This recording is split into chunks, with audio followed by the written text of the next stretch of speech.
Hey, Damon DiMarco here for CreateX3.com, and today we're going to do a typewriter profile on another American classic typewriter, the Underwood Universal. Before we get started, please remember to hit subscribe and ring that bell. That way you'll be kept informed of every video that I put out. By all means, join our community here, and welcome.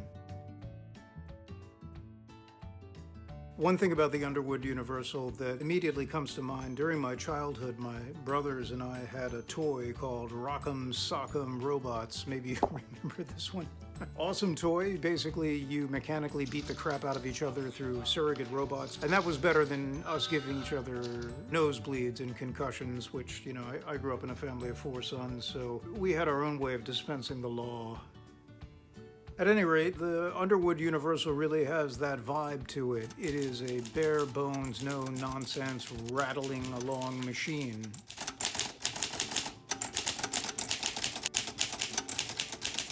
Just listen to that sharp, fast clatter and clank, that staccato 32 caliber snap as the hammers strike home. When you work on an Underwood Universal, you feel like you're gearing up for a war with words. You feel like you're hauling yourself up by your bootstraps out of the Great Depression, which is exactly what happened if you use this particular machine. This was the typewriter that reporters used to tell people what was going on during the Great Depression or in the run-up to World War II. Basically, this is a serious, old-school, heavy-duty typing machine. It sometimes feels to me like the Sherman tank of typewriters. It's loud, it's rattling, it's a contraption. It gets the job done, it gets it done efficiently, but it's inelegant. It's not looking to be fancy.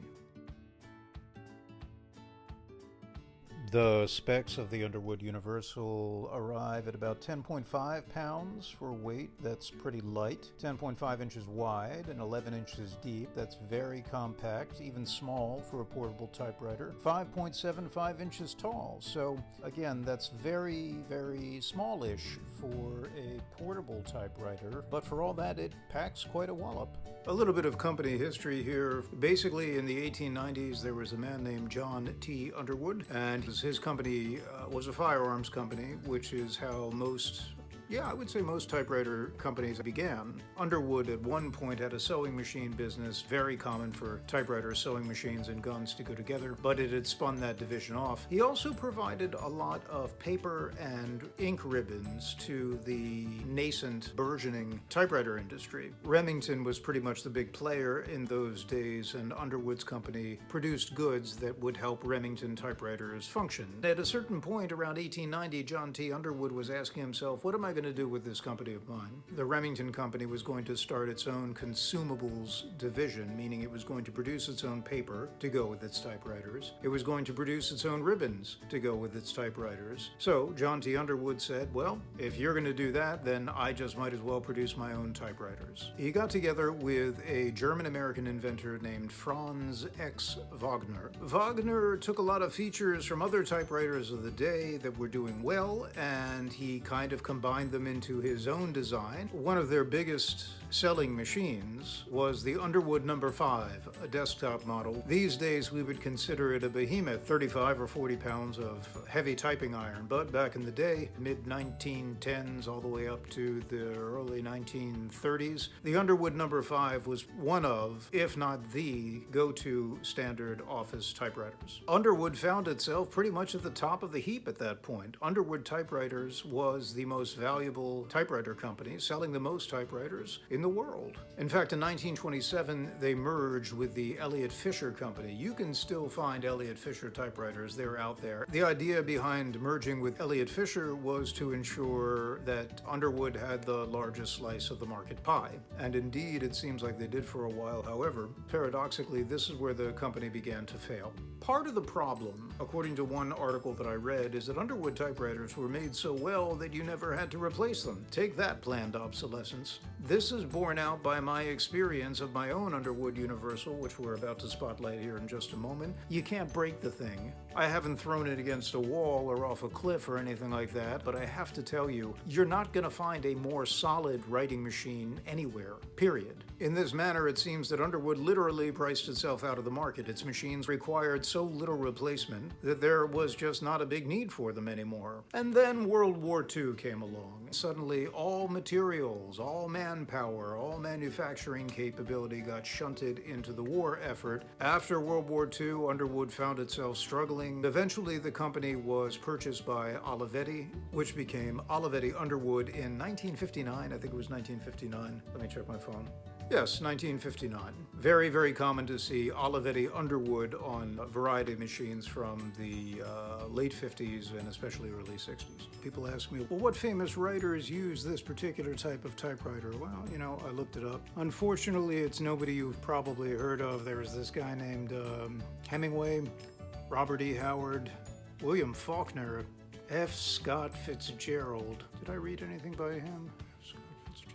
Maybe. So, with that in mind, let's take a look at this incredible machine and you see for yourself if it's something that you'd like to use. My Underwood Universal is, I believe, a 1934 machine. I would have to check the serial number again just to make sure. I'm pretty sure that's correct. This machine is a little banged up. It has some problems with it which I've not gotten around to fixing. Doesn't mean I don't use it. It just means that it has a few problems. Let me point them out to you. The first problem is entirely cosmetic. Some discoloration is present, especially on the upper row of keys. I've tried wiping them down with all sorts of things as recommended by other members of the typosphere. Baby oil, for instance, hairspray somebody recommended. The discoloration does not seem to go away. It's not like a film of oil or something that needs to be removed. It looks like the color has been leached right off the keys. Not a deal breaker for me. I wouldn't say that the shift lock key is broken, but I would say that it doesn't really hold under repeated typing. What happens is you'll get like, 3 or 4 characters down the road when the shift lock is engaged and suddenly the shift lock will unengage itself. What else?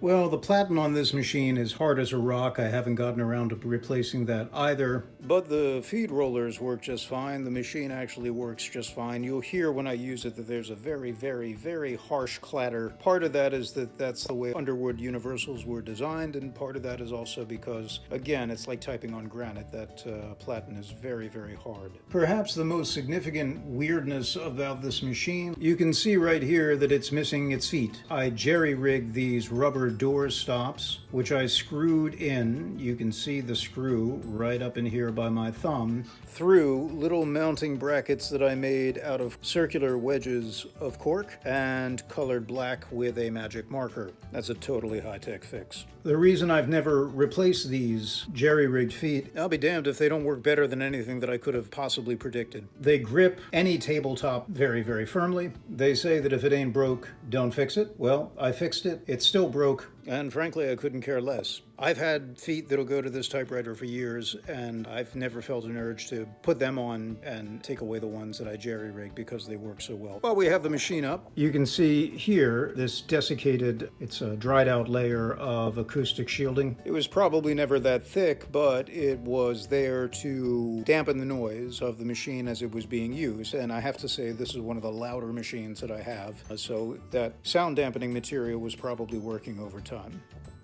A couple of features here on the Underwood Universal.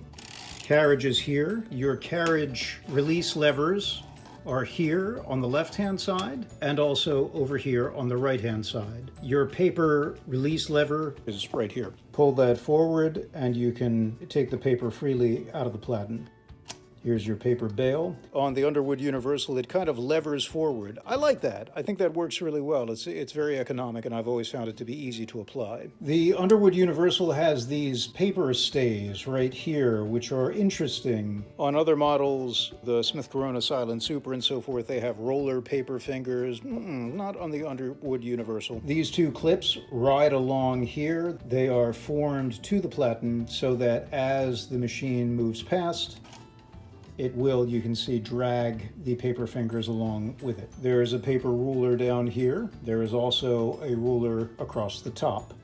Your carriage return lever is rather low slung. It's like a finger's width. You can see right here against the hatch leading into the segment. It has a very firm mechanical feeling to it. If you look down here, you can see the switch right here. Do you see that? That is your line centering device. You pull that up with one finger while using your thumb perhaps to hit the carriage release. The carriage will slide across and it will lock into the centering position. and you can put the machine right back into its case. The case on these machines is little more than a wooden box with a handle on it. It's a pretty Depression-era build. It's not built for comfort. It's pretty rudimentary. For all that, it works like a charm. I still have my boxes around here somewhere in a storage unit. I don't travel very often with the Underwood Universal. It just doesn't really lend itself to that, but that box is still doing quite well. The Universal is kind of a bare-bones typing machine. The Underwood Universal does not have any tab functions on it. If you want tab functions and you want an Underwood, you probably have to go for the Underwood Champion, which was their kind of upgraded model from the Universal. There's no paper stays, which is one of the problems that I have with this machine. Paper guides and paper stays are two things that I think every typewriter should have. There are neither on the Underwood Universal, I'm just saying. When you're typing, the paper just kind of flops over the back like it does with the Royal Aristocrat or some versions of the Royal Quiet Deluxe. I personally prefer to have paper stays. It just makes me happy. As the paper comes out, I get to look at it. I don't have to reach over and lift it up and see what I just typed. This shield here moves back and it exposes your left and right hand margin settings. They're very simple mechanisms to work. You just push in like this and then slide them along the rack to where you want them to be. Your margin release button on the Underwood Universal is right here, hanging out all by its lonesome on the left-hand side. When you get to the end of a line, you'll hear the bell ring. If you want to keep going, click that button. While we're over here, you can clearly see the button marked backspacer. On the machine's right side, you have your ribbon color selector switch. Right now it's turned to black. You have your stencil setting here, and you have your red ribbon color selector right there. Also on the right-hand side, you have your touch tuning lever. Low is the upper setting and high is down here on the bottom. So if you're like me and you really like to have a very, very heavy trigger pull, then you want to probably switch that all the way down to high. However, I have to say, on the Underwood Universal, it feels so gutturally mechanical that I have it on the lowest setting and it works just fine for me. Finally, a kind of ingenious mechanism can be found right over here on the right. This is your manual ribbon reversal switch, and it works two ways. The first way, all you have to do is twist this burled knob left and right, and you can see the effect that that has on the ribbon. You're literally winding the ribbon manually using this rotating dowel, metal dowel that comes out of the right-hand flank of the machine. But here's the second way this switch works. It is not just a twisting switch, it is a toggle. Flicking that switch forward or back will allow you to toggle the ribbon so that it either winds to the left or winds to the right. So if you want to reverse the ribbon, simply flick it forward or back. And then if you want to fine-tune the ribbon, you can use your fingers and you can just twirl the knob a little bit. In keeping with its rather bare-bones philosophy, there is no variable line spacer on the Underwood Universal, or if there is, I've not found it. So if there is one and you're aware of it, by all means, please leave comments in the section down below, please, and you would inform all of us, and I would be very appreciative. Your line spacing mechanism on the Underwood Universal is, believe it or not, way down here. Do you see that right there? You've got to switch it here or here. Right now, when you pull it all the way forward, that is set to single space. The setting in between is double space. The final setting, the one furthest away from the typist, is triple space. Very quickly, let's pop the hood on this machine. It just levers right up. There's no click. There's no catch. It's as simple as that. The works of the typewriter are also quite simple. Here you can see there is this switch here which manually releases the carriage precisely as if you were hitting the space bar.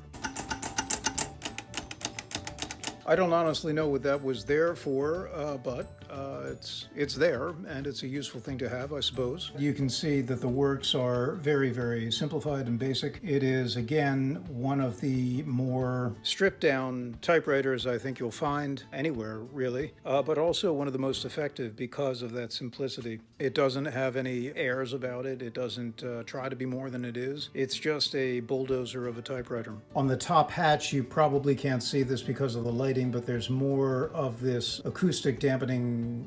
It feels like felt, probably was felt at one point. Now it's more like vaguely felt-like substance, which is a little dried out, but is still doing something to dampen the noise. I could probably put more felt in there if I had an urge to do so. I saw a video here on YouTube about how to do that, and I thought it was brilliant. Something that might happen later on down the road. Let's take a look at how the machine actually types.